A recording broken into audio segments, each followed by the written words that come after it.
3, 2, 1...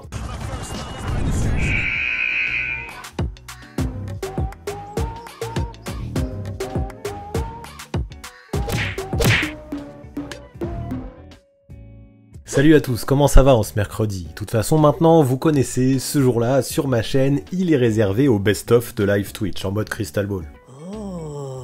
Et là, comme souvent, lundi on a fait un gros live qui m'a bien plu, dans lequel vous avez été amené à largement participer, c'est ça que je trouve cool. En fait, cette fois-ci, on s'est penché sur les ailiers en NBA, les small forwards comme on dit aux États-Unis. De toute façon, c'est la progression logique, après m'être intéressé aux meneurs et aux arrières, il fallait bien que je me penche maintenant sur les postes 3, avant de parler des ailiers forts et des pivots. Là, l'idée c'était comme d'habitude, en sélectionner un petit peu plus d'une vingtaine et vous les présenter, parler de leur saison, histoire que vous les classiez en tiers. Moi, ça me permettait de voir si j'étais d'accord avec vous, mais la vérité, c'est que c'était surtout une très bonne excuse pour parler de tous ces joueurs parce que c'est ce que j'avais envie de faire. Du coup, je vous explique les critères juste après, on ne perd pas plus de temps, c'est parti! Quels sont les meilleurs small forwards cette saison en NBA?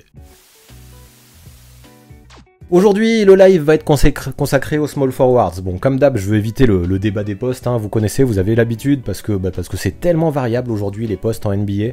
On a beaucoup de joueurs qui peuvent jouer partout. Du coup, pour éviter des prises de tête interminables, comme j'en ai souvent dans les commentaires, et des trucs qui ont pas trop de sens en plus, je trouve, je suis allé sur Basketball Référence, ça permet de trancher, et j'ai regardé le poste auquel le joueur était le plus utilisé cette saison. Donc là-bas, c'est sûr, ils mettent pas forcément le poste naturel du joueur. Par contre, moi, ça me va bien, parce qu'ils mettent le poste sur lequel le joueur est le plus utilisé cette saison. Et vu que ce live va se concentrer seulement sur cette saison, je trouve que c'est parfait, donc même si ce sera pas le poste naturel, ce sera quand même le poste sur lequel le joueur est principalement utilisé. Si vous voulez vous plaindre, allez voir Basketball Référence, mais il se base sur des données statistiques chiffrées. Je vais vous montrer la liste, je vais vous la montrer juste après, donc ce sera la liste de tous ces gars qui sont utilisés au poste 3, mais pour trier, pour pas parler bien sûr de tous les small forwards de la ligue, j'ai dû élaborer des critères, comme d'habitude encore. Donc là j'ai pris que ceux qui ont joué au moins 35 matchs et ceux qui jouent au moins 27 minutes en moyenne par rencontre. Tout ça pour me limiter et ne parler que des meilleurs. Ensuite, vous connaissez, moi je vais vous demander de classer tout le monde en tiers, tier 1, tier 2, tier 3, tier 4, tier 5. Mais attention, je le répète tout le temps, c'est essentiel, je veux pas que vous vous basiez sur les attentes ou sur le potentiel. C'est pas parce qu'un joueur est prometteur pour l'avenir et qu'il a du potentiel que je veux qu'on le considère direct comme une élite. C'est très important de retenir ça, parce que moi là je veux qu'on évalue aujourd'hui le niveau à l'instant T. On jugera que sur des faits réels et des accomplissements qui sont réels eux aussi. Et il y a autre chose, bien sûr, qui me tient à cœur, je le répète à chaque fois, c'est qu'il n'y a pas que les stats, il n'y a pas que le niveau individuel qui va compter, le bilan de l'équipe sera important évidemment. C'est plus facile de performer comme un dingo dans une équipe de fond de tableau que dans une team qui joue le titre. Et tout ça, même si c'est subjectif, il faut le prendre en compte. Enfin, ça paraît logique. Par contre, là, je vous annonce un petit changement par rapport aux derniers épisodes. J'ai décidé de laisser tomber l'ordre alphabétique que j'utilisais tout le temps et de classer maintenant les joueurs en fonction de leur temps de jeu moyen. Donc plus tu joues beaucoup et plus tu passeras à la fin de mon live.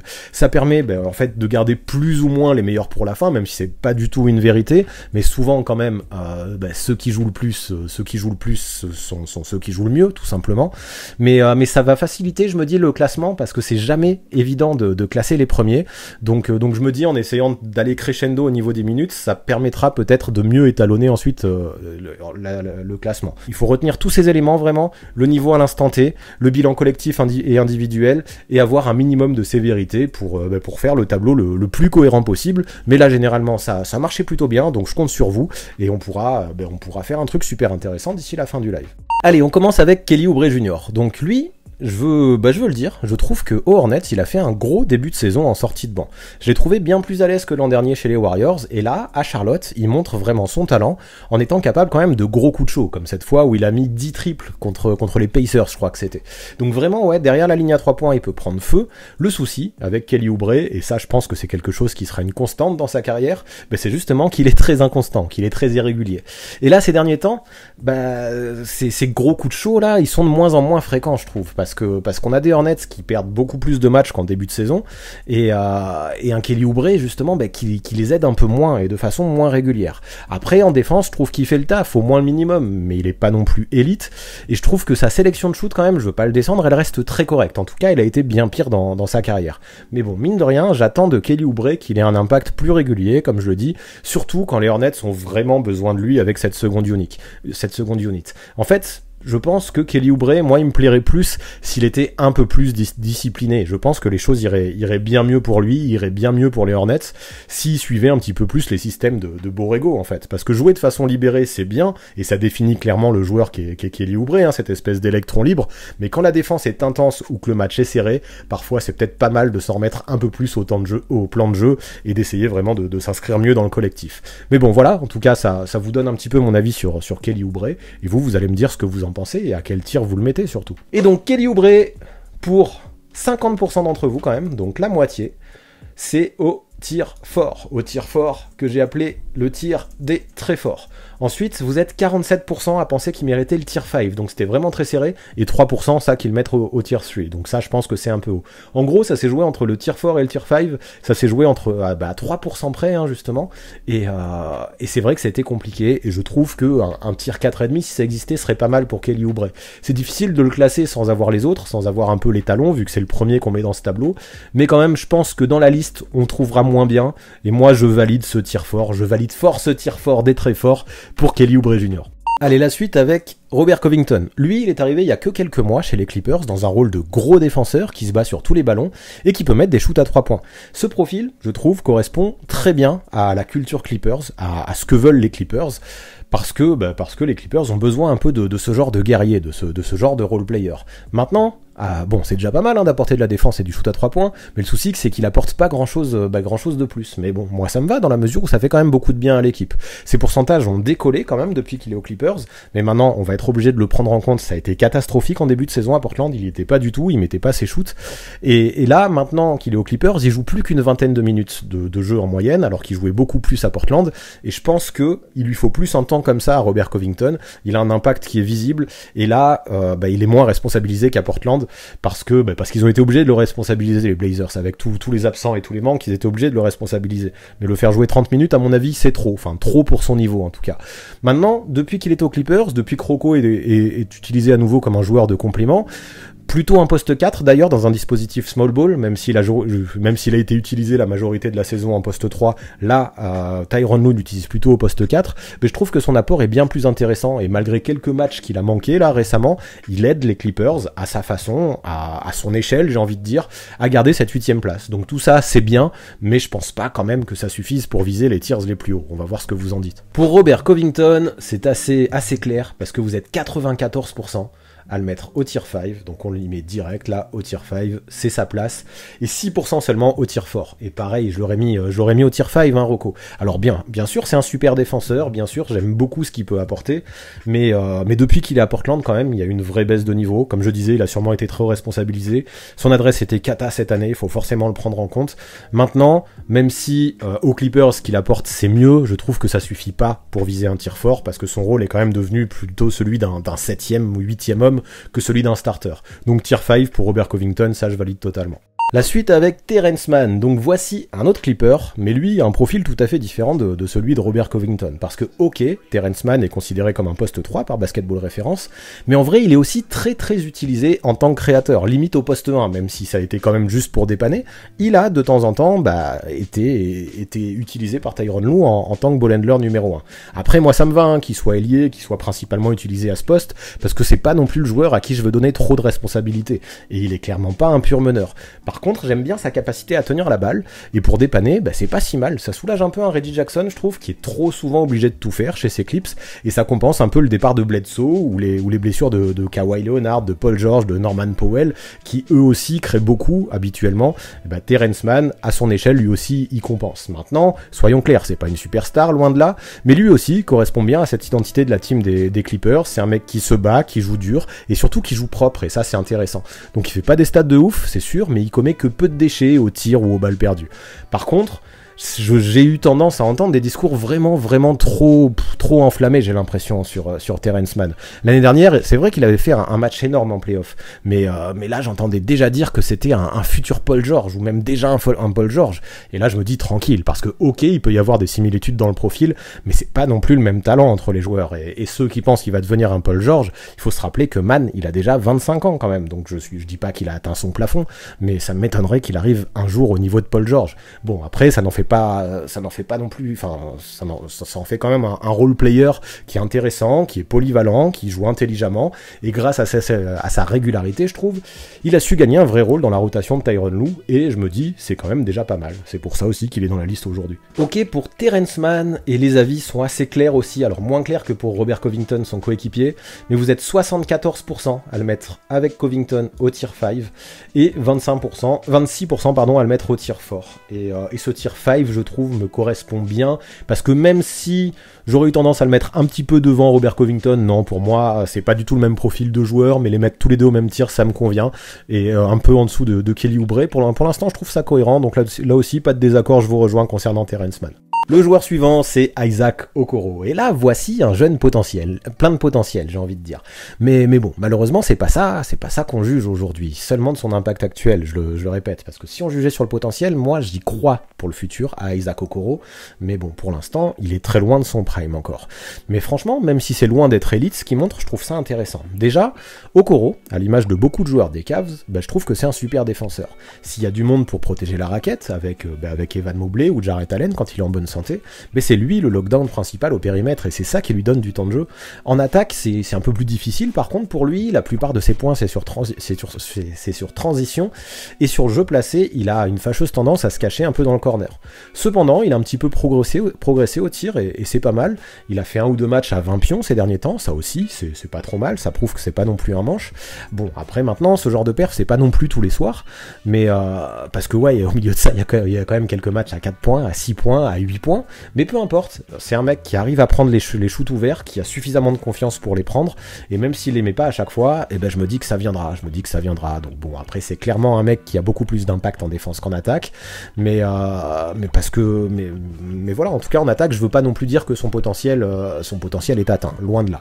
Mais bref, je répète, on juge à ce qui se passe aujourd'hui, c'est un mec qui assure sévère en défense, qui s'occupe souvent du meilleur extérieur adverse, ça suffit clairement pas pour appartenir à l'élite, mais je trouve que ça aide bien les Cavs cette année. Donc pour la suite, moi, si j'attends plus d'Okoro, j'aimerais qu'il apprenne à devenir un danger plus constant en attaque et qu'il puisse apprendre à créer davantage balle en main, je pense, pour mieux utiliser son explosivité, parce que c'est un mec très très explosif, mais vu que pour l'instant son dribble est pas assez sûr et sa confiance n'est pas assez haute, il attaque que peu le cercle et il prend que peu de pull-up, il joue plutôt sans la balle, Isaac Okoro. Donc voilà pour moi là où se situe un peu sa marge de progression, mais bon, pour l'instant, on va le juger au jour J, à l'instant T. Alors pour Isaac Okoro, vous êtes 57% à le mettre au tir fort, à côté de Kelly Oubre Jr. Vous étiez 41% à le voir un peu plus bas au tier 5 et 3% à le mettre carrément au tier 3. Là encore, pour l'instant, moi je suis d'accord avec vous, parce que Okoro, comme je disais, c'est sûr, il a des failles en attaque et c'est ça qui lui permet pas de viser plus haut, mais en défense, je le trouve élite ou pas loin et il est très très très important dans le système défensif des Cavs, notamment au périmètre, c'est lui le lockdown, donc le mettre au tir fort, au moins pour féliciter et encourager ça, ça me convient très bien pour Isaac Okoro.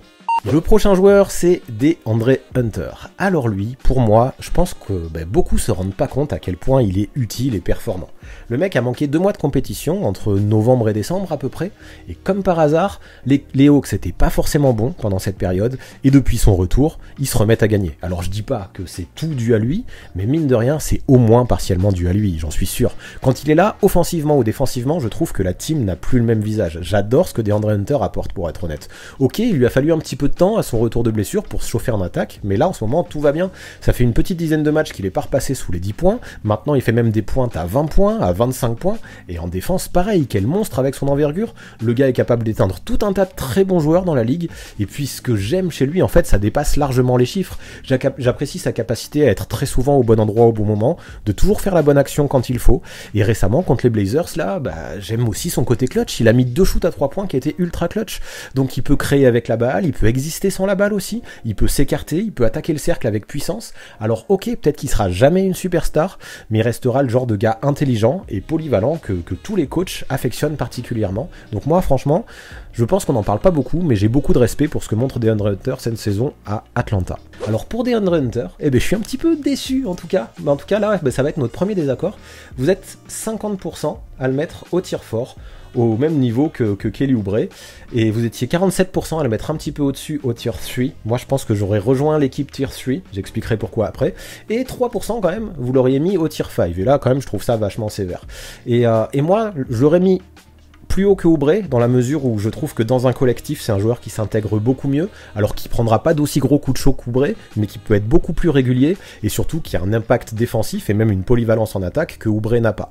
Donc pareil par rapport à Okoro, hein, les deux sont de super défenseurs, mais DeAndre Hunter c'est quand même un bien meilleur attaquant. Moi personnellement, c'est notre premier désaccord, et ça arrive, hein, il y en aura d'autres, on s'ennuierait si on était toujours d'accord dans le basket, mais ça c'est notre premier désaccord. Perso, moi j'aurais mis DeAndre Hunter à l'échelon supérieur.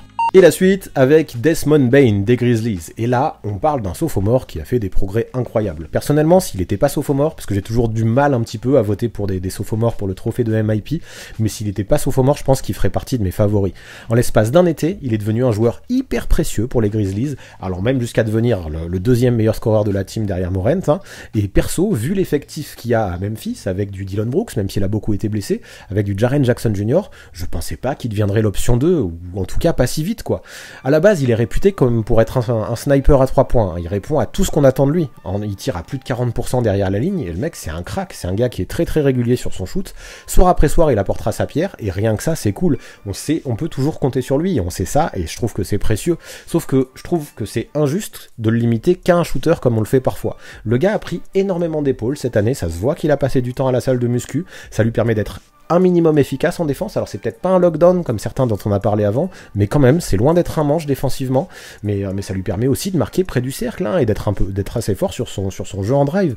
Il peut être bousculé, il a un très bon body control et il peut scorer dans la peinture. Donc en fait c'est pas juste un shooter, pour moi c'est un vrai scoreur, un vrai joueur de basket même, qui peut assurer des deux côtés du terrain. Et donc avec sa défense, avec ses qualités athlétiques, avec son shoot, il s'intègre très très très bien chez les Grizzlies. Alors ok, c'est peut-être pas une superstar non plus, pas encore, ou peut-être qu'il ne le sera jamais, mais son apport reste tout de même hyper valuable à Memphis. Alors Desmond Bane, ça a été assez radical. Vous êtes 79% à le mettre à l'échelon numéro 3, et je pense que c'est amplement mérité. Moi aussi, j'aurais mis Desmond Bane à cet échelon. Vous êtes 21% même à l'avoir mis plus haut au tier 2. Alors je trouve que c'est peut-être un poil abusé, même si j'adore ce joueur. Peut-être qu'il excédera un jour à l'échelon numéro 2, parce que je rappelle, hein, c'est qu'un sophomore qui a un potentiel de ouf. S'il continue à progresser comme ça, franchement, sky is the limit pour lui. Mais pour l'instant, le tier 3, l'excellence, je trouve que c'est très bien pour Desmond Bane, parce que c'est assez excellent ce qu'il montre cette saison à Memphis. Le prochain, c'est Royce O'Neal d'Utah. Alors lui, l'an dernier, j'aimais beaucoup parler de lui, parce que je le trouvais hyper sous-coté, surtout dans une équipe qui dominait la ligue. Mais là, même si j'aime toujours son apport en défense, et même son apport au rebond, dans le combat, ou dans la circulation de balles, j'avoue que cette saison, avec Royce O'Neal, je reste un petit peu sur ma faim. Bien sûr, il reste un joueur très utile, hein, qui mérite son temps de jeu dans le 5, et qui a sa place en tant que joueur de complément dans les starters du Jazz, rien que je répète, rien que par le combat qu'il apporte tous les soirs, mais je sais pas, je le trouve un petit peu moins impactant cette saison. Je trouve que peut-être qu'il en fait un peu trop parfois. Après, tout ça c'est du détail, hein, ça se voit pas dans les stats, parce que ses stats restent toujours assez proches de celles de l'an dernier, mais moi, un Royce O'Neal par exemple en attaque, je veux pas trop qu'il soit amené à créer. C'est pas son rôle, parce qu'à Utah, beaucoup peuvent le faire. Maintenant, je peux dire quoi de plus là-dessus? Pas grand chose, parce qu'en fait, si on regarde ses pourcentages, ça a augmenté, ça reste toujours un bulldog en défense, un mec qui fera très bien le boulot de l'ombre en attaque, le sale boulot. En fait, c'est le prototype de ce joueur qui n'est pas dans la lumière, et qui fait ça très bien. Donc ça apporte beaucoup de choses à Utah, encore plus quand il met ses tirs de loin en catch and shoot. Je n'en demande pas plus de sa part pour que le Jazz ait des victoires. Donc juste, je veux pas trop le voir dans un costume de créateur, comme il a tendance à le faire de temps en temps, hein, c'est pas très régulier, mais quand il fait ça, il me plaît un peu moins, et je trouve que c'est un peu nouveau cette saison, et c'est là-dessus qu'il me déçoit un peu, sinon je trouve que sa campagne est assez proche de celle de l'an dernier. Ok, pour Royce O'Neal, vous êtes 47% à le mettre au plus bas, au tier 5, donc 47%, vous étiez 44% à le mettre au tier 4, donc c'était vraiment très très serré entre le tier 4 et le tier 5, vous étiez 6% à le mettre au tier 3, et on a un fan d'Utah qui n'est pas si anonyme que ça, qui l'a mis clairement au tier 1, donc bon, on va pas prendre forcément ce vote très au sérieux, et on va retenir que pour l'instant il est au tier 5, et franchement ça me va bien au tier 5, même si j'aime beaucoup l'apport que peut avoir Royce O'Neal dans un collectif, même si j'aime le côté bulldog défensif qu'il peut avoir, hein, comme je le disais, je trouve que cette saison encore plus, c'est peut-être un peu limite pour viser plus haut, malgré les bons résultats du Jazz, même s'ils sont moins bien que ceux de l'an dernier, et malgré son apport dans le combat à Utah, quoi. Le suivant, on part du côté du Texas à San Antonio pour parler de Keldon Johnson. Et voici un autre gamin en très lourd progrès qui monte violemment en puissance là au fur et à mesure que la saison avance. Mois après mois, on voit que ses stats gonflent mais de façon assez énorme. Et depuis le mois de février, là, pour sa 3e saison dans la ligue, il est quasi à 20 points par match chez les Spurs. Et ça, c'est plutôt fort. Là, maintenant, ça lui arrive régulièrement de dépasser la barre des 30 points dans certains matchs. On a un gars qui est gifté, c'est évident, en attaque, du drive au shoot, il peut vraiment tout faire. Par contre, attention, je me dis, et là je vais être un peu sévère pour un jeune joueur comme ça, mais attention à ne pas trop penser à ces chiffres non plus. Dejounte Murray l'a un petit peu évoqué du coin des lèvres là récemment, exploser les compteurs dans une équipe qui perd, c'est bien, mais ça sert pas à grand chose. Et jouer tout seul pour battre des records, mais ça mène rarement vers la victoire. Donc je dis pas que c'est exactement le cas de Keldon Johnson, mais attention à pas non plus tomber dans ce stéréotype là, parce que j'ai l'impression qu'il peut s'en approcher de temps en temps dernièrement. Donc ouais, sur la fin de la saison, un peu de Keldon Johnson, je pense qu'on peut se poser la question de façon assez légitime en tout cas. Donc clairement, cette fin d'exercice pour les Spurs, c'est pas aussi bon que le début de saison, malgré les chiffres de Keldon Johnson. Alors désormais, aussi talentueux soit-il, je veux qu'il montre qu'il peut faire la même chose en ayant un impact dans la win pour m'enflammer. C'est un très bon joueur, mais pour moi, ce qui l'empêche de passer au niveau supérieur, c'est qu'il n'a pas encore montré que toutes ses stats et tout son apport pouvaient permettre aux siens d'avoir la victoire. Donc maintenant, effectivement, la team des Spurs n'est pas non plus construite pour aller au titre, faut en être conscient, et puis Keldon Johnson, il a que 22 ans, et il a clairement le temps de gravir les échelons encore. Alors pour Keldon Johnson, c'est 67% à l'échelon numéro 4, 25% le voyait plus haut à l'échelon 3, et 8% le voyait plus bas à l'échelon 5. Et franchement, pareil, l'échelon 4, ça me va bien. Ça me fait quand même bizarre de l'avoir mis à côté de DeAndre Hunter, mais bon, c'est pareil, on en parlera en fin de live, je vais pas rappeler tout le live que je suis pas d'accord avec ça, mais puis ça s'était joué à peu de choses, de toute façon, pour DeAndre Hunter. Mais l'échelon 4, pour Keldon Johnson, ça me va bien. S'il faisait des stats comme ça dans une équipe qui gagne plus ou qui est en lutte avec les playoffs, ou au moins... Bon alors, San Antonio est en lutte pour le play-in, mais la fin de saison est pas ouf en fait, et c'est ça qui m'embête. S'il avait réussi à être meilleur quand les Spurs gagnaient, ou si là, ses stats ne faisaient pas... Alors perdre les Spurs, c'est un bien grand mot, mais ne correspondaient pas avec une mauvaise passe des Spurs, j'aurais pu penser à un échelon 3. Donc franchement, j'aurais pu hésiter entre l'échelon 3 et 4, mais le bilan collectif actuel en tout cas, et malgré ses perfs de ces derniers temps, me font confirmer cet échelon 4, et être d'accord avec vous pour le vote de Keldon Johnson. Et la suite justement, c'est avec Franz Wagner. Et voir un rookie déjà ici parmi tous ces joueurs cités, je me dis que c'est lourd. Ça montre qu'il a déjà un bel impact, impact en NBA.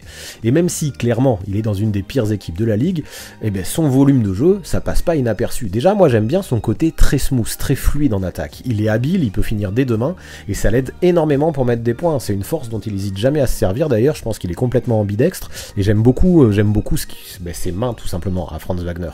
Je pensais pas en vrai, après sa draft et après ce que j'avais vu à Michigan, qu'il aurait un impact si gros, si tôt, et même à Orlando. Et là, il a commencé la saison sur les chapeaux de roue, il a même atteint les 28 points au tout début de la saison, puis après il est arrivé jusqu'à 38 quand même, ça jamais j'aurais imaginé que c'était possible dès sa saison rookie, et son mois de décembre, il était quasiment à 20 points par match, tout ça c'est fort. Bon après, quand même, après le mois de décembre, il faut le dire aussi si on veut être complet, il a connu un vrai coup de mou, qui est sûrement lié au rythme effréné qu'il y a en NBA, ce fameux rookie wall qu'il a peut-être bien frappé, mais ce qu'il fait, ça demeure pas mal du tout quand même. C'est un mec qui est à droit de loin, et si certains doutaient de lui au moment de sa draft, là on se rend compte que scorer au plus haut niveau, c'est pas du tout un souci pour lui. Après, je le cache pas, là je retrouve meilleur ces derniers temps avec Orlando. J'aimerais peut-être un peu plus de dureté au rebond, en défense, parce que du haut de ses 2m06, je me dis qu'il doit être capable de mieux dans ces deux secteurs.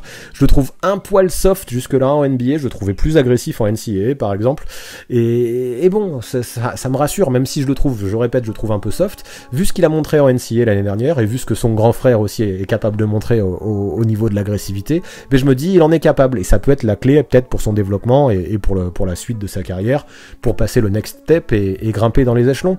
Donc on peut comprendre que aussi, je me dis, ça peut être une excuse, que le manque de gros matchs que joue Orlando, ça le motive pas trop, mais ça fait partie du jeu, et ça fait partie de l'apprentissage aussi, donc à lui maintenant, pareil, d'avoir un meilleur impact sur la win, pour faire justement en sorte d'en jouer plus des gros matchs. Et il faut avouer que pour l'instant, quand même, sans superstar à Orlando, c'est difficile.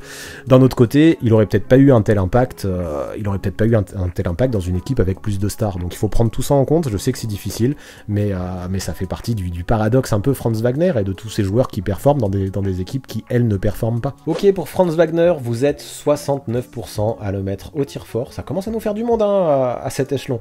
Mais je trouve ça assez cohérent aussi. Je le vois au-dessus des 3 du tier 5. Et je l'aurais pas mis plus haut non plus, donc ça me va bien.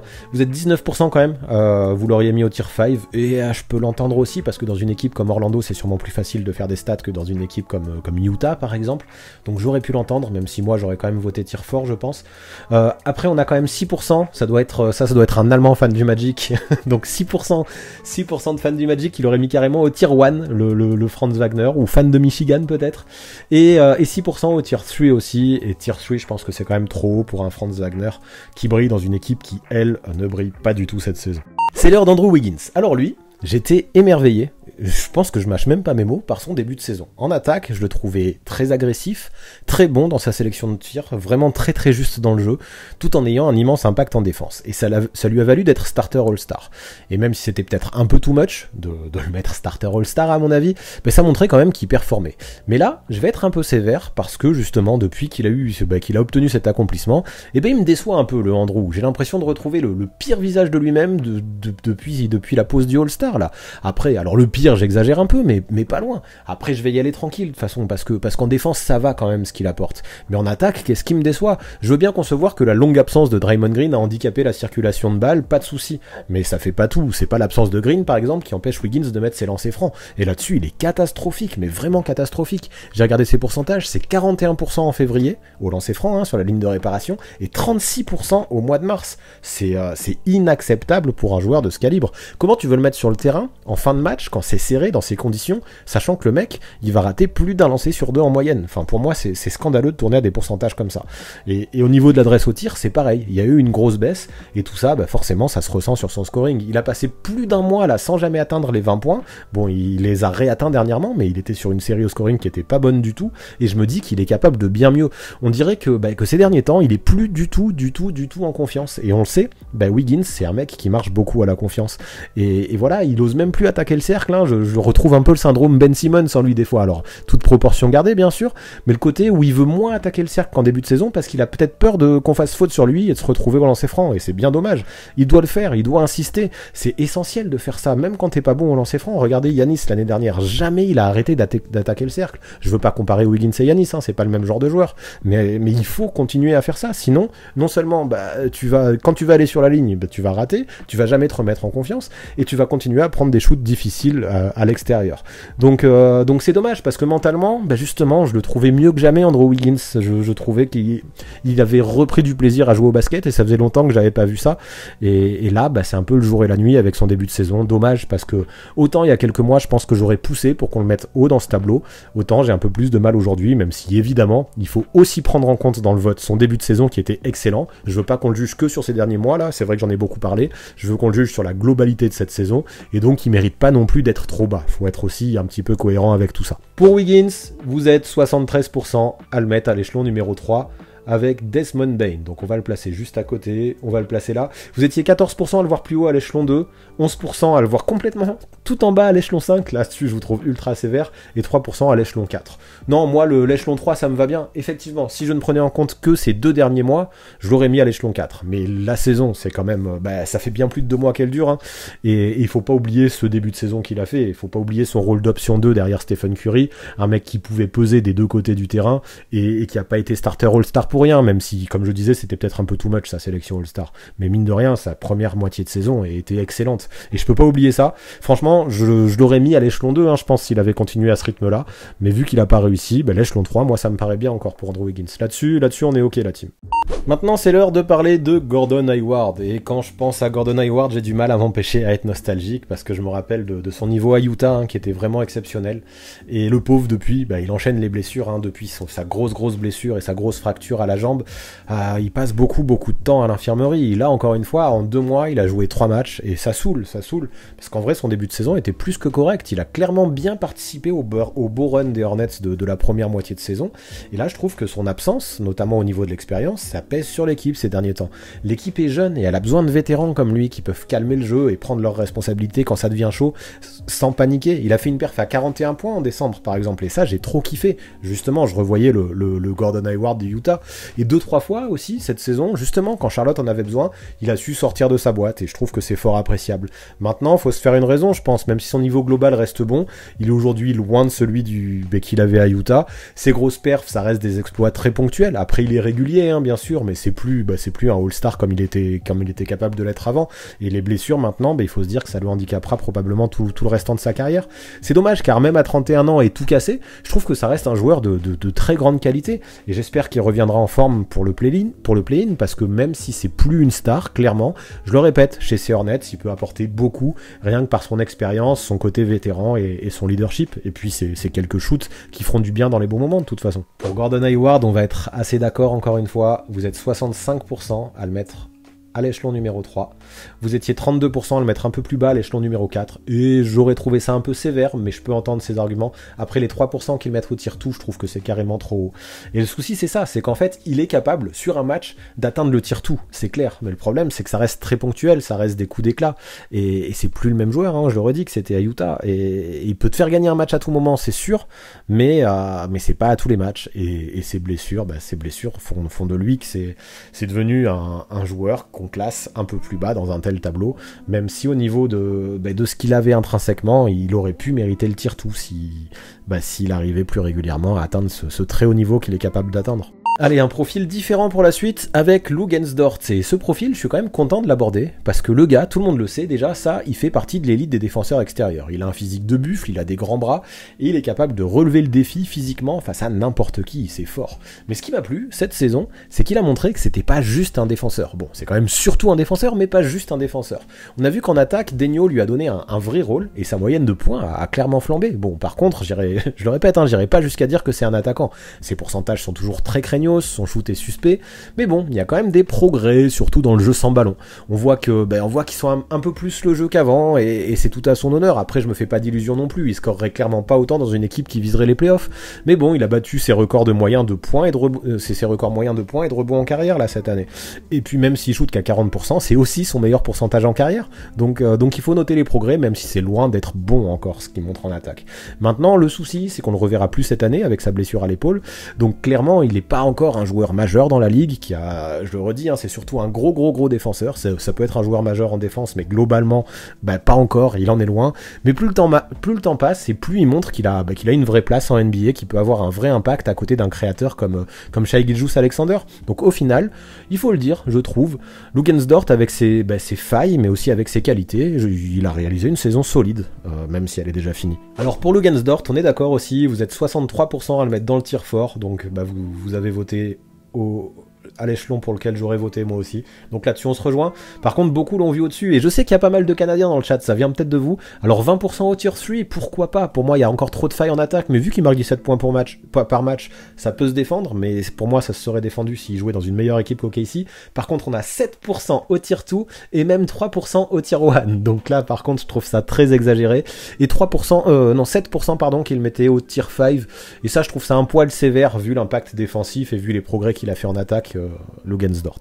Allez, maintenant on commence à parler de joueurs de vraie qualité, je trouve, et ça commence par Chris Middleton. Et chaque année c'est pareil pour lui, on en parle peu, et pourtant il brille fort. Bon, cette année, son début de saison a été un peu délicat, ça je veux bien le concevoir, et voilà, il lui a fallu 3 bons mois pour retrouver son adresse, parce que c'était moyen, mais perso je m'inquiétais pas du tout, parce qu'à côté de lui, on avait un Giannis Antetokounmpo, un Jrue Holiday, et malgré son shoot un peu en berne, il apportait toujours de gros trucs, il pouvait défendre, il pouvait toujours mettre de gros tirs quand même, et même créer, et tout ça il peut le faire. C'est vraiment un joueur intelligent, un vrai basketteur qui comprend tout ce qui se passe sur le terrain, il sait prendre les écrans, il arrive à tout à fait à briller, je trouve, autour de bons porteurs de balles. Et en plus de ça, j'aime bien sa vision de jeu et sa volonté de chercher constamment l'extra passe pour le mec ouvert.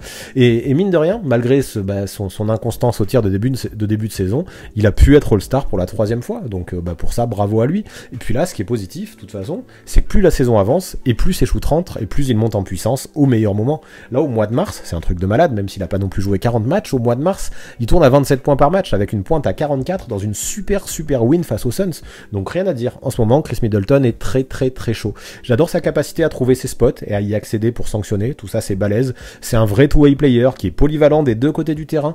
Et quand les matchs deviennent serrés, il arrive souvent à augmenter son intensité et son niveau de jeu. Il peut mettre les gros tirs, passer au niveau supérieur en défense. Et c'est tout ce qu'il faut pour jouer le rôle de lieutenant dans une team qui vise le titre comme les Bucks. Donc moi, j'aime bien, toujours bien, ce que montre Chris Middleton cette année. Allez, avec Chris Middleton à 81%, on a notre premier tir-tout de la journée. Donc je le place pour l'instant en haut de cette pyramide, 81% au tir-tout. Vous étiez 16% à le voir un peu plus bas au tir-3. 3% à le voir carrément au tier 1. Non, pour moi, c'est un peu du no-brainer tier 2.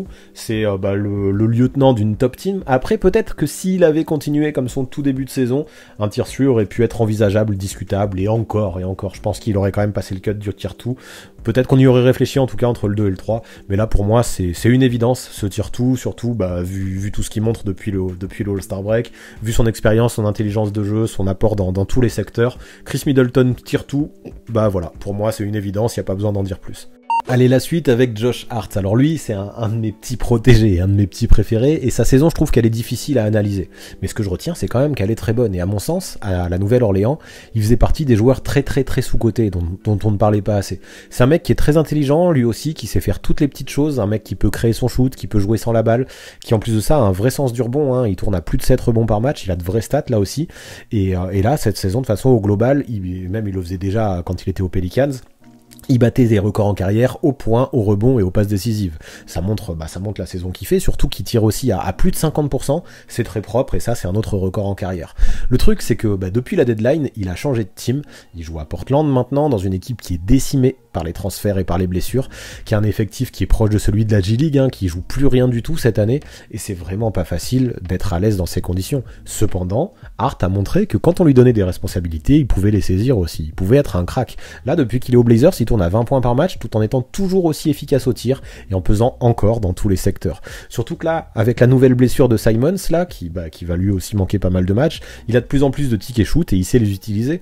Donc ouais, il a même pris feu, c'était face à Washington, il a mis 44 points, il a fait un 6 sur 9 à 3 points, donc c'est pas juste un joueur de complément, c'est aussi une vraie option offensive quand on lui demande de l'être. Là, il apprend à être une option 1 et il s'en sort plutôt bien. Et même s'il faut être conscient que ces chiffres sont clairement boostés par la situation assez catastrophique actuellement des Blazers en attendant les saisons prochaines, c'est un joueur de qualité qui sait tout faire, qui saura enfiler tous les costumes que le coach lui demandera d'enfiler et qui pratique ce jeu très intelligemment.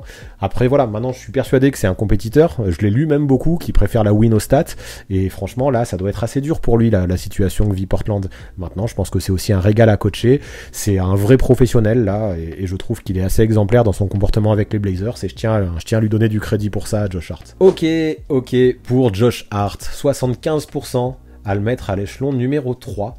Et c'est pas mal pour Josh Hart, ça montre que vous le respectez. Ouais, pour moi, alors, ça aurait été entre l'échelon 3 et l'échelon 4, mais l'échelon 3, je le valide. Mais j'ai quand même du mal à le mettre au-dessus de DeAndre Hunter. Je les aurais mis au même niveau, encore une fois, mais c'est là que... Je dirais pas que ça fausse le truc, en tout cas c'est mon avis à moi. Vous êtes 21%, que vous l'auriez mis à l'échelon 4 à 21%, et 4% à l'échelon 2. Là, le mettre à l'échelon 2, c'est peut-être trop se concentrer sur les stats qu'il fait actuellement aux Blazers, mais pour moi, même si elles sont belles, elles ont pas trop de sens vu la situation de Portland en ce moment. Donc ouais, clairement, si j'avais voté pour Josh Hart, moi je pense aussi je l'aurais mis à l'échelon 3.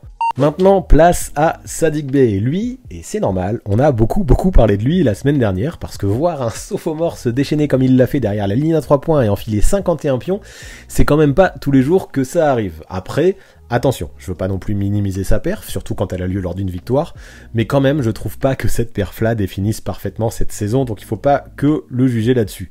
Là, Bey, il a surtout eu un énorme coup de chaud, il a voulu prendre tous les tirs, et en même temps, il avait raison de le faire, hein. Il a mis tout rentré dedans. Et en fait, il a aussi bien profité du fait que ses coéquipiers le cherchaient tout le temps. Il se mettait derrière la ligne à 3 points, il appelait la balle, et boum, ça rentrait. C'était un truc de malade, surtout vu la difficulté de certains tirs. Cependant, même si en ce moment là et en fin de saison c'est vraiment mieux et il montre de très bonnes choses, sa saison, je trouve, au global, n'a pas été si grandiose que ça. C'est un petit peu un gars qui vit et meurt avec son tir, et quand ça rentre pas, ce qui a été le cas pendant une bonne partie de cette saison, faut pas l'oublier, et ben c'est forcément plus compliqué pour lui. Et à mon avis, il a besoin de cette régularité, vu le niveau qu'il peut atteindre, c'est vraiment ce qui lui manque. Donc par contre, quand il fout le ballon dedans, et c'est ce qu'on a vu dans le match face à Orlando, ouais, ça peut être effrayant. Maintenant, soyons honnêtes, je suis pas sûr qu'il aurait planté 51 points dans une équipe avec de grosses ambitions. Maintenant, je veux pas lui enlever, atteindre une telle marque à seulement 22 ans, c'est ouf. Pouvoir se transformer en Big Shot Bey comme il l'a fait, c'est ouf aussi, c'est un réel accomplissement, mais si j'insiste là-dessus, c'est qu'attention, il faudra pas juger toute sa saison avec cette perf à 51 points, aussi énorme soit-elle. Ok, pour Saddiq Bey, ben encore une fois, on va être d'accord, 73%, vous le mettez au tir fort, j'aurais voté moi aussi au tir fort, là j'y réfléchissais, c'est exactement là que je l'aurais mis. Pour moi, c'est vraiment mérité, comme je disais, des énormes perfs, mais trop d'irrégularité au shoot, malgré des hauts très hauts, il a eu quelques bas très bas avec ses difficultés au shoot. Donc tir fort, moi ça me paraît très bien. Donc 73% être d'accord avec moi. Vous étiez 14% à le mettre plus bas au tir 5, ça je trouve ça assez sévère vu les joueurs qu'on a au tir fort et au tir 5. Par contre, vous êtes certains à le voir beaucoup plus haut parce qu'il y a eu quand même 9% au tir 3 et 5% au tir 2, et ça je trouve que c'est exagéré pour Saddiq Bey. Par contre, attention, c'est un mec qui a seulement 22 ans, un mec qui est sophomore et qui pourra vraiment grimper les échelons, je pense, dans les années à venir, s'il arrive à trouver plus de constance dans son jeu et dans son tir. Maintenant, c'est l'heure d'évoquer le cas Jaylen Brown. Alors à Boston, bien sûr, on parle beaucoup de Jason Tatum, et il y a de quoi, d'ailleurs nous aussi on en parlera tout à l'heure, mais si les Celtics fonctionnent si bien en ce moment, c'est avant tout une histoire de collectif, et dans ce collectif, l'un des éléments élites, je trouve, c'est Jaylen Brown. Alors ok, en termes de stats, c'est un poil moins bien que l'an passé, mais ça reste quand même très lourd, et quand il est dedans, Brown, c'est un mec qui peut mettre ses 25-30 points sans trop forcer, et ce que j'aime bien, c'est qu'en attaque, c'est un peu comme Tatum, on le dira tout à l'heure, mais plus la saison avance, et plus il laisse le jeu venir à lui, tout en ayant un impact énorme en défense. Il joue intelligemment, il vole beaucoup de ballons, ça peut être une vraie plaie pour les attaquants adverses, et si les Celtics sont l'équipe qui encaisse le moins de points par match cette saison, je pense que, bien sûr, il y a Robert Williams à remercier dans la raquette, mais au périmètre, c'est à Jaylen Brown qu'il faut donner un max de crédit. Pendant longtemps, je disais que c'était un peu le Robin du Batman qui était Tatum, mais en fait, je me dis que c'est peut-être encore plus que ça. C'est trop réducteur de dire que c'est Robin, parce que c'est un vrai joueur sur lequel on peut compter tous les soirs, qui va apporter son scoring, son volume de jeu, son intensité, qui est capable de sanctionner de loin, qui est capable de créer son tir, qui est aussi capable de driver avec ses qualités athlétiques, qui peut poser d'énormes tomards, parlez-en à Maxi Kleber, et quand Brown et Tatum atteignent tous les deux les 30 points pendant le même match, c'est déjà arrivé 9 ou 10 fois cette saison. En tout cas, les Celtics, ils sont invaincus quand ça arrive. Alors ok, on parle moins de lui que de Jason Tatum, mais c'est pas pour ça qu'il a pas un énorme impact dans la grosse team en forme du moment, les Celtics. Pour Jaylen Brown, c'est assez clair aussi, vu que vous êtes plus de la moitié, c'est-à-dire 60% à le mettre à côté de Chris Middleton au tir 2. Vous étiez 30% à le mettre carrément au tir 1. Pourquoi pas, mais ça me semble un peu haut, mais après, vu comment les Celtics performent en ce moment, pourquoi pas. Et 10% à le mettre au tir 3, et ça me semble trop sévère. Non, franchement, moi aussi, Jaylen Brown, je l'aurais mis au tir 2, je pense que c'est tout simplement sa place, et j'ai l'impression qu'il n'y a pas trop de débat possible. Allez, le tir 1, peut-être qu'on aurait pu discuter quand même, mais non, le tir 2, ça me va. Je pense qu'il n'y a pas eu assez de constance des Celtics et de Jaylen Brown sur la saison pour l'imaginer plus haut. Allez, on repart du côté de la team canadienne, donc on va voir s'ils sont toujours dans les votes et dans le chat, parce qu'on parle de R.J. Barrett, des Knicks. Bon, clairement, lui, il souffre de la mauvaise saison de son équipe. Mais en vrai, et ça je veux le noter, je trouve qu'il a fait de vrais progrès. Je me demande si Thibodeau, des fois, ne ferait pas mieux de faire passer plus de systèmes par lui et un peu moins par Randle. Là, il s'apprête à boucler une saison quasiment à 20 points par match, dans laquelle il est monté en puissance tout du long, et je regrette qu'il ait eu des crises d'adresse parfois, parce que quand il met ses shoots dedans, c'est très fort. Sur ses 6 matchs en février, là, il a tourné à 28 points par match, avec une grosse pointe à 46 face à Miami. Malheureusement, New York a perdu ce soir-là, et ensuite, il a manqué pas mal de matchs, sur blessure. Donc aujourd'hui, même si c'est toujours pas un shooter pur, il hésite plus à prendre les tirs ouverts, il il est bon dans le corner, il est bon sur ses drives aussi, il peut également sanctionner dans les zones intermédiaires, jouer sans le ballon, créer pour lui, prendre ses shoots en pull-up. En d'autres termes, pour ce qui est du scoring, même si c'est pas élite tous les soirs, il a quand même tout le bagage. Et en défense, c'est pareil, on a un joueur long, qui est rapide, qui est puissant. Très souvent, il part en mission sur le go-to-guy adverse et il s'en sort plutôt bien. Donc là, je me dis, pour progresser, il doit surtout gommer ses erreurs de jeunesse qui sont encore fréquentes et faire en sorte, bien sûr, de porter plus souvent sa team vers la win. Pour ça, à lui de convaincre Thibodeau de lui donner encore plus de responsabilités en se montrant performant tous les soirs. Il est en bonne voie, à mon avis, pour le faire.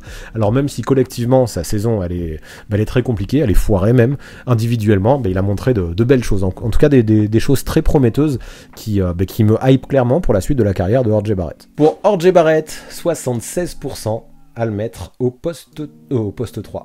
Oui, il est au poste 3, effectivement. Mais vous êtes 73% à le mettre au 3e échelon. 12% le mettez un peu au-dessus au tier 2, 8% plus bas au tier 4, 4% au tier 5, ça je suis pas du tout d'accord. Non, franchement, moi, tier 3, je trouve qu'il est à sa place, il a sa place. Il a le potentiel vraiment pour viser plus haut, surtout si peu à peu il arrive à devenir l'option 1 d'Enix devant Randle, mais en attendant qu'il en arrive là, potentiellement, je trouve que son tier 3 est plutôt cohérent, alors R.J. Barrett. La suite avec Jimmy Butler. Et c'est pas mal, je trouve, d'enchaîner avec lui juste après R.J. Barrett, parce que je trouve que y a des choses similaires entre les deux dans le profil.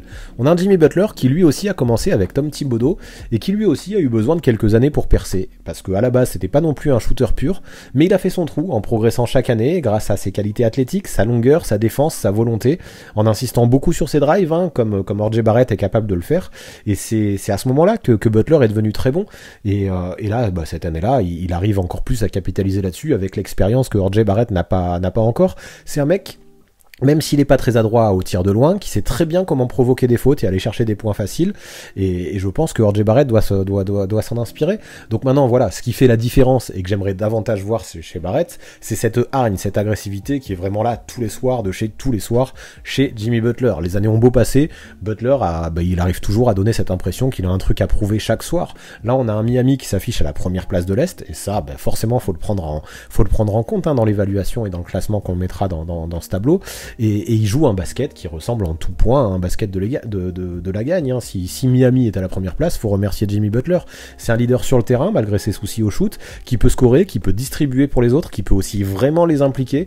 Ça se voit à des matchs, il sacrifie volontairement des tirs pour donner la balle à ses coéquipiers et faire en sorte qu'il reste en confiance, tout en donnant ses tripes en défense. Ça lui permet de faire en sorte que tout le monde le suive, car en plus d'être un leader sur le terrain, c'est aussi un leader sur le charisme. Si tu donnes pas tout, il te le fera comprendre. C'est un peu le garant de la culture du hit avec Udonis Haslem, mais je trouve qu'il a encore plus d'impact parce que sur le terrain il joue quand Haslem joue quasiment plus, mais c'est aussi le garant de la camaraderie, j'ai envie de dire. J'aime bien le mot camaraderie. C'est un coéquipier qui est très apprécié dans l'équipe et ça compte, qui sait soutenir les autres joueurs en dehors du terrain. Là, quand Laurie a eu des problèmes familiaux, il l'a vraiment soutenu. C'est lui aussi qui a pris Max Strus sous son aile pour l'aider à percer. Non, en vrai, même si Butler score probablement pas assez pour être MVP ou même dans la discussion sérieuse pour le MVP, mais il réalise une super saison, même si c'est quand même un peu plus dur depuis le All-Star Break. Cette saison est bonne et les stats, c'est ok, ces stats ne sont pas à la hauteur de celles des meilleurs, mais lui, je pense qu'il s'en fout, parce qu'avec lui, Miami gagne et le principal est bien là. Et moi, je pense que le principal pour Jimmy Butler est bien là, même si ses stats sont pas folles, c'est le leader d'une équipe qui gagne, et ça, à mon avis, il faut que ce soit mis en valeur. Allez, pour Jimmy Butler, c'est assez clair, et ça va être notre premier tier 1 de la soirée, parce que vous êtes 73% à le mettre tout en haut. Au tier 1, donc voilà, le premier qui va être en haut de cette pyramide, il y en aura probablement d'autres, donc 73% au tier 1, 27% au tier 2, ceux qui l'ont mis au tier 2, de ce que j'ai compris, c'était soit parce qu'il scorait pas assez, ou parce qu'il était pas assez bon à 3 points, mais pour moi, peu importe ça, parce que déjà, à scorer et mettre des 3 points, il y a plein d'autres joueurs qui le font à Miami, et Butler, il est là avec d'autres choses, c'est un joueur un peu unique, qui peut mettre des mi-distances, qui peut mettre des drives, qui peut se lâcher, qui peut provoquer beaucoup de fautes, qui joue très intelligemment, comme je dis, qui joue un basket de la gagne. Donc ouais, même s'il marque que 21 points par match, c'est quand même le leader de la meilleure équipe de l'Est. Donc rien que pour ça, à mon avis, il mérite le tier 1, pour tout ce qu'il provoque et tout ce qu'il implique au sein de ce Miami Heat, quoi. Voici Brandon Ingram, lui aussi, je trouve que c'est un joueur dont on ne parle pas assez. Alors je peux comprendre qu'il n'ait pas été All-Star au vu de la concurrence et du manque de victoires des Pelicans. Néanmoins le mec, depuis le début de la saison, je trouve qu'il porte vraiment sa team sur son dos. C'est juste dommage en fait qu'il multiplie les blessures, parce qu'en vrai je trouve qu'il a clairement confirmé son statut de franchise player. Son importance dans le jeu des Pels est sûrement sous-cotée, et là récemment il a été absent, et l'équipe a complètement déjoué, je trouve que c'est parlant. Avec Ingram et encore plus depuis l'arrivée de CJ McCollum, Nola peut avoir une vraie bonne team, je pense. Sans lui c'est flagrant, de toute façon ils sont pas au niveau, c'est évident tout ça. Juste avant de se blesser, je trouvais que Ingram était excellent, et les Pels, ils y arrivaient aussi. Il avait pris les choses en main pour aller gagner à Phoenix, il avait scoré énormément, il a fait la même chose face à Utah quelques jours plus tard, et les Pelicans, avec McCollum et Ingram qui était à un très bon niveau, ils commençaient à enchaîner les wins, tout ça c'était très cool. Pour moi, il atteignait peu à peu son meilleur niveau en saison. Sur ces 3 petits matchs joués là, il tournait à 33 points par match, il a un physique long, c'est un super shooter, un très bon créateur qui peut tout faire en attaque. Sur les mid-range, j'adore ce qu'il fait, c'est juste un crack, tout passe par lui à la Nouvelle-Orléans et on comprend pourquoi. McCollum, il est très bon, mais il peut pas porter la team à lui tout seul. Par contre, je trouve très complémentaire à un Brandon Ingram. Le souci, c'est que Ingram se blesse trop souvent, je le répète. Heureusement, ça devrait tenir chez les Pels pour se qualifier au play-in tournament, en tout cas, enfin, ça pourrait tenir en tout cas. Espérons juste qu'il revienne en bonne santé, parce que dans ces matchs coup près, je me dis qu'il pourrait tout casser.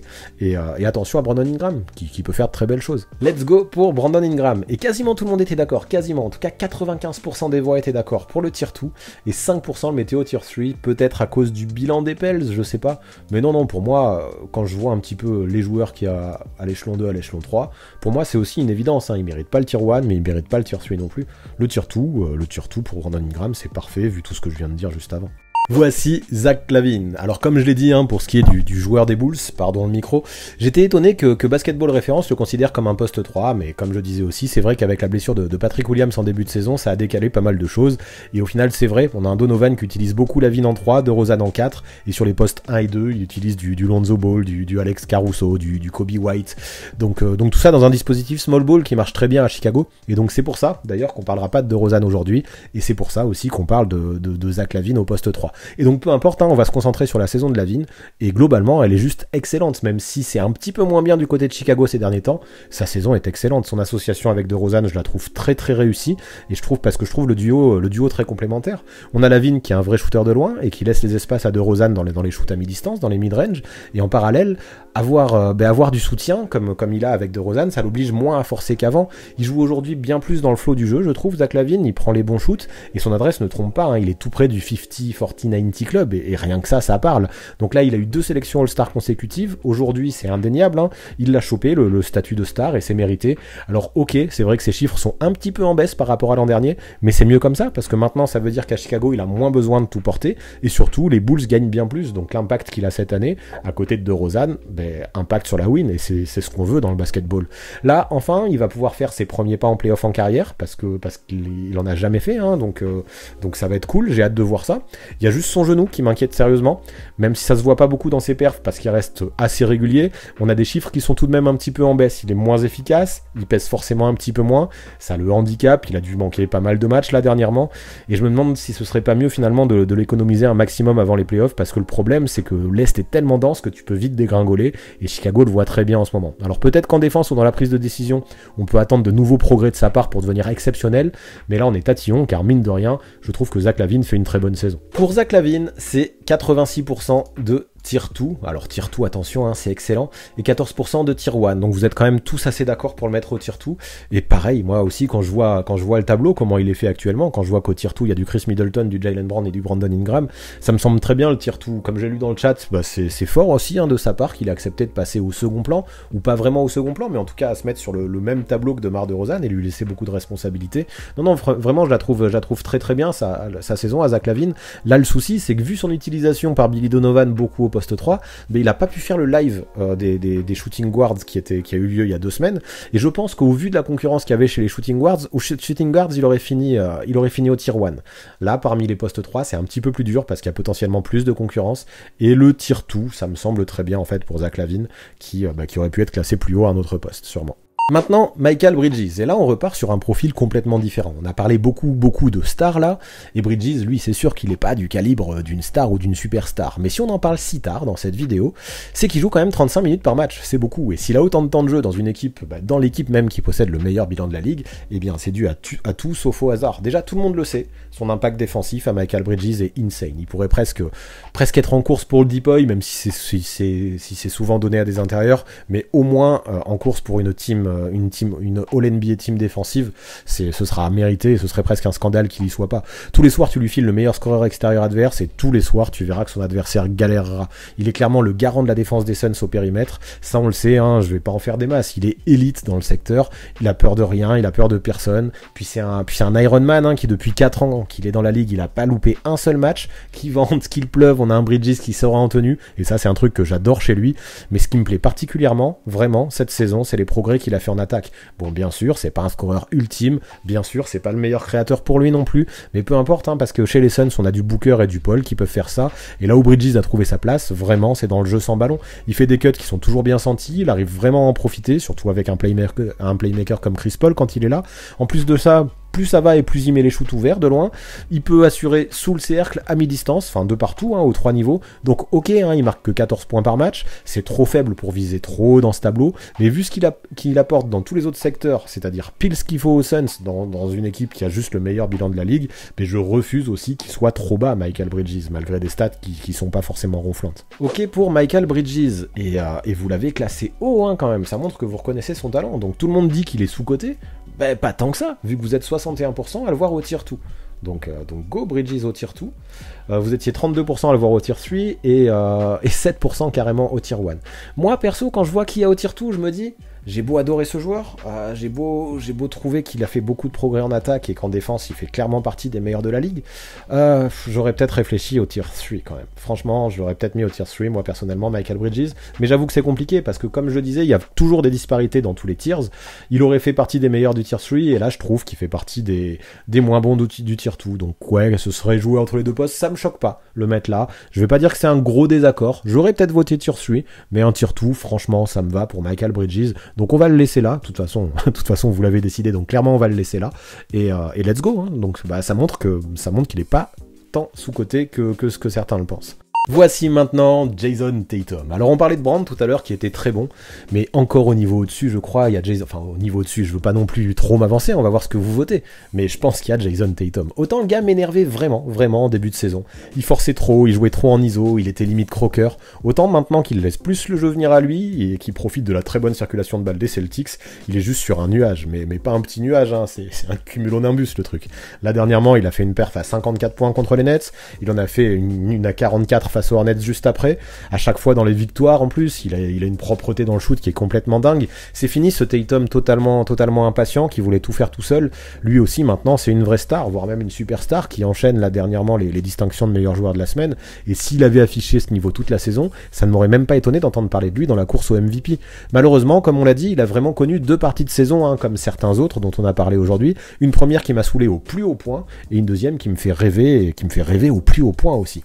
Quoi qu'il en soit, là, actuellement, on a les 6 qui profitent réellement de son level, autant que Tatum profite aussi du plan de jeu des 6, hein, qui est plus collectif, et en ce moment, on voit que les Celtics n'en finissent plus de gagner. Ils réalisent une remontée fantastique dans la conférence Est, à ce jour, ils sont dans le top 4, et peut-être même qu'ils vont finir dans le top 3, parce qu'ils sont très très proches des Sixers. Il y a encore quelques mois, j'aurais jamais parié ne serait-ce $1 sur ça, et en ce moment, Tatum, il est dans une confiance absolue, il met des 3 points défendus comme s'ils étaient ouverts. Là, par exemple, samedi encore, il a sorti un énorme 7 sur 10 derrière la ligne. Lorsqu'il est chaud comme ça, il a ce côté inarrêtable que peu d'autres joueurs possèdent en NBA. C'est clairement l'un des joueurs qui m'impressionne le plus dans la deuxième moitié de saison, et franchement, ça promet pour les playoffs. J'ai hâte de voir ce que va faire Jason Tatum en playoffs. Allez, Jason Tatum, c'est assez évident. Vu que vous êtes 92% à le mettre au tier 1, donc quasiment sans appel, vous étiez 8% à le mettre en dessous parce que vous étiez mécontent de son début de saison, de ce que j'ai lu. Alors moi aussi, hein, je suis mécontent de ce début de saison, mais là, les Celtics, c'est clairement l'équipe en forme du moment, c'est la meilleure équipe depuis 2022, et Jason Tatum est trop fort, et ce qu'il a fait ces derniers temps, pour moi, ça compense amplement son début de saison que j'aimais moins, clairement. Ça compense vraiment. Donc tier 1, pour moi, c'est du no-brainer pour Jason Tatum aussi. Maintenant, voici OG Anunoby. Alors lui, c'est vrai que ça peut être surprenant de le voir si tard, mais c'est dû à Nick Nurse aussi, qui fait énormément jouer ses titulaires, parce que parmi les 5 mecs qui jouent le plus dans la ligue, on a 3 Raptors, et Anunoby en fait partie. Alors c'est sûr qu'après avoir parlé de Tatum, on baisse d'un cran, c'est sûr, voire même de plusieurs, ça on verra après. Mais mine de rien, on a un OG qui réalise une saison très intéressante. Ce qui est fou, c'est qu'on parle quasiment jamais de lui, et pourtant, après 5 saisons dans la ligue, il continue, année après année, à progresser de façon flagrante. D'un joueur qui était très très raw, très très brut en attaque, il est devenu un mec qui peut faire plein de choses, et là où il assure le plus, je trouve, c'est sur ses cuts ou ses shoots dans le corner. Il est complètement le genre de gars qui se fera oublier pour sanctionner avec pas mal d'adresse, mais à la création, voilà, même si c'est loin d'être poli, bah, il a quand même des petits trucs, je dirais il a les bases. Enfin, c'est pas fou à la création, mais il a quand même les bases. Il a plus forcément besoin que quelqu'un lui donne un bon ballon pour scorer, et c'est là qu'il a fait quelques petits progrès, et de toute façon, c'est ce qu'on attend de lui du comté de Toronto. Malheureusement, en ce moment là, il est blessé au doigt, les nouvelles sont pas ouf en plus quant à sa date de retour, même si ça ne devrait plus tarder. Et moi, ce que je retiendrai, c'est que là, pendant son absence, mine de rien, il manque cruellement à ses Raptors, pas forcément en attaque, mais énormément en défense. C'est un lockdown qui a des grands bras, qui est athlétique, qui est capable de voler beaucoup de ballons, et sa présence de ce côté-là du terrain se ressent tout le temps quand il est sur le parquet. Quand il est là, la défense de Nick Nurse a une toute autre allure, je trouve. Maintenant, c'est vrai, on aimerait qu'il soit plus régulier en attaque, parce que si je disais qu'il savait se faire oublier par les défenses, des fois, il se fait oublier tout court, hein, on le voit plus du tout, il se cache presque, et il attend dans le corner, il fait pas grand-chose d'autre, donc là, j'attends un impact plus régulier de la part d'OG Anunoby, et vu comment ses qualités globales se sont développées, c'est presque dommage, mais ouais, j'aimerais le voir un petit peu plus parfois. Par contre, ok, avec son apport global, c'est pas du tout une star, mais Anunoby, ça reste toujours un joueur de qualité, c'est certain. Concernant OG Anunoby, vous êtes 71% à l'avoir mis à l'échelon numéro 3, et 29% à l'avoir mis à l'échelon numéro 4, donc ça se jouait entre le 3 et le 4 pour vous. Ouais, je comprends que ça se joue entre le 3 et le 4. Pour moi, ça aurait pu être lui aussi un 3,5, mais j'aurais voté pour le 3 personnellement, parce que il a quand même un vrai impact chez les Raptors, et les Raptors réalisent quand même une très très belle saison. Ils ont encore eu une très belle win là face aux Sixers dimanche soir, et franchement, c'est un peu une équipe surprise, et même s'il est blessé en ce moment, voilà, comme je disais, on voit qu'il manque, et let's go Anunoby, tier 3, ça me convient. Et on termine avec le King, LeBron James. Alors lui, on a beau critiquer, voire se moquer des Lakers, on a beau entendre les haters popper de partout et parader et être presque fiers des mauvais résultats de l'équipe de Los Angeles, mais pour moi, quand on parle de LeBron James, individuellement ou statistiquement, au moins, il y a pas grand chose à dire. Dans le volume de jeu, dans l'impact, LeBron, il fait une saison de grand malade. Là, il est devenu le premier joueur à plus de 10 000 points, 10 000 rebonds et 10 000 passes dans l'histoire. Il est passé devant Karl Malone au scoring ce week-end, là. Maintenant, il n'a plus que Karim Abdul-Jabbar à rattraper. Mais bon, ça, ce serait parler de sa carrière, et si on veut parler de sa saison, c'est juste très fort aussi. Il vient de balancer 2 perfs à 50 points et plus, il est dans le top 3 de la NBA au scoring quand même. J'entends régulièrement dire que c'est énorme pour un gars de 37 ans, de 37 ans, mais j'en ai limite marre d'entendre parler de son âge. Alors peut-être parce que j'ai le même âge que lui, mais en fait c'est juste énorme tout court, pour un gars de 25 comme pour un gars de 37. Maintenant, c'est sûr que sa longévité est folle, et voir qu'il baisse pas en régime, c'est tout aussi fou. Mais si on parle que de cette saison, je le répète, son impact est juste hallucinant. Maintenant, c'est le souci, on a des Lakers qui sont au fond du gouffre, qui sont très décevants, on a une équipe qui est mal construite, on a un AD qui se blesse tout le temps, et encore plus son absence. On voit que, en l'absence d'AD, je veux dire, on voit qu'on a des Lakers qui sont LeBron dépendants. Là, dernièrement, on a l'impression que si James met pas 50 points, les Lakers perdent, et c'est presque le cas, je caricature à peine, et comme je disais, là, ça fait 2 fois qu'ils passent les 50 points, 2 fois que les Lakers gagnent, mais le reste du temps, ça a du mal à choper des victoires en l'absence d'Anthony Davis. D'ailleurs, il faut le marquer, un LeBron qui passe 2 fois les 50 points la même saison, ça n'était pas arrivé depuis 2006, et justement, même si je veux pas du tout l'accuser pour ce qu'il fait sur le terrain et les résultats du Lakers, j'avais fait une vidéo pour parler de tout ça, j'avais parlé de son rôle de GM aussi, mais justement, je trouve que en fait, on retrouve dans l'impact et dans la façon de jouer un peu un LeBron du début de carrière, qui prend tout sur ses épaules, et on l'a vu, pour qu'il ait des résultats collectifs, pour qu'il aille loin en playoff, voire pour qu'il aille au titre, le King n'a jamais été aussi bon que lorsqu'il a pu déléguer, que ce soit à Miami avec du Wade ou du Bosh, que ce soit à Cleveland avec du Love et du Irving, ou même à LA en 2020 parce que AD était en forme, et à LA en 2020 surtout, il avait beaucoup de gars pour prendre le relais bien comme il faut en défense. Mais là, sauf que c'est un petit peu le souci, comme en début de carrière, il a quasiment personne suffisamment à l'aise dans le système pour vraiment déléguer, et c'est facile à dire qu'il doit rendre les autres meilleurs, et j'ai envie de dire qu'il doit rendre les autres meilleurs, et je peux comprendre, mais c'est moins facile à faire quand tu n'as pas l'effectif qu'il faut autour, ou en tout cas, même s'il y a des joueurs de talent, ça manque de défenseurs, ça manque de complémentarité, ça manque d'alchimie. ça manque de hiérarchie même peut-être, ça manque de bonne santé, ça manque de jeunesse, ça manque de plein de choses. Résultat, LeBron a beau remplir les feuilles de match et les noircir dans toutes les colonnes, il a une équipe qui perd beaucoup, et c'est dommage parce que j'imagine que LeBron, il s'imaginait peut-être faire des stats comme ça, mais surtout il s'imaginait gagner pour cette fin de carrière. Ok, pour LeBron James, je m'étais dit qu'il pourrait y avoir une unanimité, mais je sais très bien que LeBron a toujours des haters, et beaucoup lui reprochent, là je le vois dans le chat, son impact négatif en défense, et son attitude où il râle beaucoup sur ses coéquipiers. Donc c'est pour ça que vous étiez 11% à le mettre au tier-2, mais quand même, malgré ça, malgré des choses que je peux rejoindre au moins partiellement, pour moi LeBron mérite quand même le tier 1 au vu de son impact, et ce malgré le bilan très mauvais des Lakers. Compliqué, hein. C'est vrai qu'on peut lui critiquer, on peut le critiquer sur pas mal d'aspects, son aspect GM, son aspect un peu omniprésent hein, dans toute la franchise des Lakers, mais sur le terrain, c'est très fort le niveau qu'il arrive à avoir, et ça suffit pour avoir le tier 1, malgré quelques réserves qu'on peut avoir peut-être dans d'autres secteurs. Épilogue. Si on fait le bilan de ce live, au final, on a quand même un tableau que je trouve pas mal. Au tier 1, on a 3 joueurs donc. On a du Jimmy Butler, Jason Tatum, LeBron James. Effectivement, c'est les 3 que j'aurais mis. Je trouve que les 3 méritent. Au tier 2, on a Chris Middleton, Jaylen Brown, Brandon Ingram, Zach LaVine et Michael Bridges. Alors comme je disais, Zach LaVine, s'il avait été utilisé principalement à son poste naturel, c'est-à-dire le poste 2, je pense qu'il aurait pu viser le tier 1 dans le live précédent. Là, je le trouve à sa place s'il est parmi les ailiers. Par contre, Michael Bridges, je le répète, même si j'adore sa saison, je pense que je l'aurais mis un cran en dessous, je l'aurais mis au tier 3. Mais bon, c'est votre choix, c'est comme ça, et des désaccords on en aura toujours, et il y en aura un plus gros après. Au tier 3 d'ailleurs, voilà, vous avez mis Desmond Bane, Andrew Wiggins, Gordon Hayward, Josh Hart, R.J. Barrett et OG Anunoby, tout ça, ça me va au tier 3, je les aurais tous mis là. C'est au tier 4, vous le savez, qu'il y a notre petit désaccord, vu que vous avez mis Kelly Oubre Jr., Isaac Okoro, DeAndre Hunter, c'est ça. Moi j'aurais mis DeAndre Hunter au tier 3 aussi, j'aurais mis 2 joueurs de plus au tier 3, c'est-à-dire Michael Bridges et DeAndre Hunter, même si évidemment il y a toujours des disparités dans les tiers, et évidemment on peut pas avoir un niveau homogène. Moi c'est ce qui m'aurait semblé le plus cohérent. On a aussi Keldon Johnson, on a aussi Franz Wagner, on a aussi Luguensdort et Saddiq Bey, tout ça, ça a bien sa place au tier 4. Et pour finir au tier 5, on a Robert Covington, Terrence Mann et Royce O'Neal, et là-dessus aussi je suis d'accord. Donc si je fais le bilan, ça nous fait 2 désaccords, surtout DeAndre Hunter quand même, surtout DeAndre Hunter et Michael Bridges, mais sinon c'est quand même globalement, hein, sur plus de 25 joueurs, on est quand même globalement ok, et ça fait plaisir de voir qu'on a une vision du basket qui est proche quand même tous ensemble.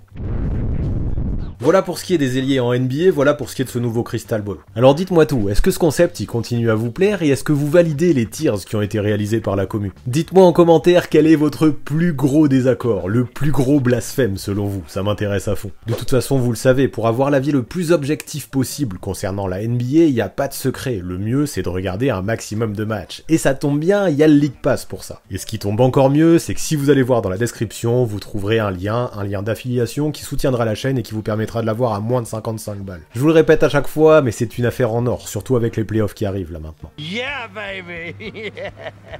Et pour finir, vous connaissez les bails, on s'abonne à la chaîne, on active la cloche pour recevoir les notifications, on lâche un maximum de pouces bleus et on rédige ses meilleurs commentaires. Gros big up à tous ceux qui sont restés jusque là, c'est super important pour le référencement, et merci à tous ceux qui soutiennent sur Twitch et sur Tipeee, ça aide. Franchement, je sais que je le répète à chaque fois, mais je vous dois beaucoup, je vous remercierai jamais assez. Et à très vite.